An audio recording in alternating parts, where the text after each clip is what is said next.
ఈరోజు మనం లంచ్లోకి ఈజీగా ఆనియన్ రైస్ ఎలా చేయాలో చూడబోతున్నాం. చాలా అంటే చాలా ఈజీ అనమాట. ఫస్ట్ ఒక ప్యాన్ ఎత్తుకొని 3 స్పూన్స్ ఆయిల్ యాడ్ చేసుకోండి. ఆ తర్వాత ఒక స్పూన్ జీలకర్ర యాడ్ చేసి 30 సెకండ్స్ మీడియం ఫ్లేమ్లో బాగా సాట్ చేయండి.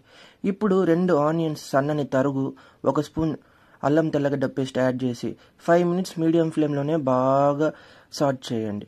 5 మినిట్స్ తర్వాత కొద్దిగా కరివేపాకు, చిటికెడు ఉప్పు, ఒక స్పూన్ కారం, చిటికెడు పసుపు, ఒక స్పూన్ సాంబార్ పొడి యాడ్ చేసి 3 to 4 మినిట్స్ మీడియం ఫ్లేమ్లోనే బాగా ఉడకనివ్వండి. ఆ తర్వాత కొద్దిగా నీళ్ళు యాడ్ చేసి మళ్ళీ 3 మినిట్స్ మీడియం ఫ్లేమ్లోనే బాగా మగ్గనివ్వండి. ఇప్పుడు కావాల్సినంత అన్నం యాడ్ చేసుకొని ఆ అన్నము ఆనియన్ మసాలాలతో బాగా కలిసేంత వరకు 3 to 4 మినిట్స్ మీడియం ఫ్లేమ్లోనే బాగా కలుపుకొని స్టవ్ ఆపేయండి. అంతే, ఎంతో రుచికరమైన ఆనియన్ రైస్, ఉల్లిపాయ రైస్ తయారు. ఇలాంటి మంచి మంచి రెసిపీస్ కోసం ఛానల్ని ఫాలో చేయండి.